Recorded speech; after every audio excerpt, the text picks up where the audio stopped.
Hello everybody, welcome to career launcher. So this is me Praveen Choubey. आ गए आज एक नए वीडियो के साथ। जो आज का जो वीडियो है वो टॉपिक हमने चूज़ किया है साइंस एंड टेक्नोलॉजी से, और इस टॉपिक का जो ये आज मेन है लॉन्च ऑफ RS-200। RS-200 एक साउंडिंग रॉकेट है जो इसरो ने रिसेंटली लॉन्च किया है। इसके बारे में हम लोग बात करें, एग्जाम पॉइंट ऑफ व्यू से काफ़ी इंपॉर्टेंट होने वाला है, क्योंकि ऐसे क्वेश्चंस काफ़ी पूछे जाते हैं about the launching of new rocket by ISRO. अब इसके बारे में बात कर लेते हैं, क्या है RS-200 और साउंडिंग रॉकेट क्या है। तो ISRO stand for Indian space research organisation successfully made the 200th consecutive launch of multipurpose, keyword here, okay, हमेशा कीवर्ड पे फोकस करना है।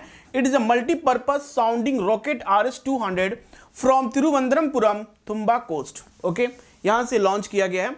Now what is this RS-200? RS-200 which is capable of climbing to a height of 70 kilometer is two-stage, कितना stage? Two-stage multi-purpose sounding rocket capable of carrying scientific payloads into space. Basically, a lot of research is required in space about the atmosphere, what type of gases is present in the atmosphere. उसके लिए जो चाहिए apparatus, जो चाहिए हमारे पास सामान चाहिए, वो हम उसको वहाँ तक लेके जा सकते हैं। The 200 in the name denote the diameter of the rocket is in millimeter. Now this is 3.5 meter tall rocket, belong to the Rohini rocket family. It is used by ISRO for atmospheric studies. For what purpose? Atmospheric studies. This is what you should remember for exam point of view. Now first and second stage of this rocket are powered by the solid motors. This much only. Okay. Another is what is sounding rocket. Sounding rocket होता क्या है, क्यों important है? So it is called research rocket. Sounding rocket को हम लोग research rocket भी कहते हैं। एटमॉस्फेरिक स्टडीज करने के लिए, जैसे मैंने बताया कि concentration of oxygen, nitrogen gas, carbon dioxide and what are different types of gases is present, whether ozone layer के बारे में पढ़ना हो, स्टडी करना हो, that required lot of research and this is called a research rocket. And rocket sound भी कहते हैं इसको, ठीक है, रॉकेट नेम याद रहे।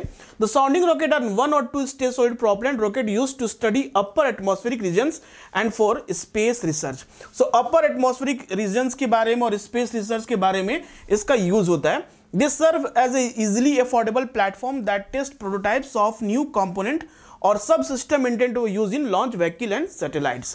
So it is also used for the launching of satellite for study of earth observation satellite कर सकते हैं, या कम्युनिकेशन सैटेलाइट जो भी होते हैं, that can be launch. Now sounding rocket generally stay between 40 kilometre 160 kilometre in the atmosphere. This is the range, 40 to 60 is the range of sounding rocket, ठीक है, इसका रेंज है। Okay, so this much is for this news. Will meet you in the next video. Thank you, good bye.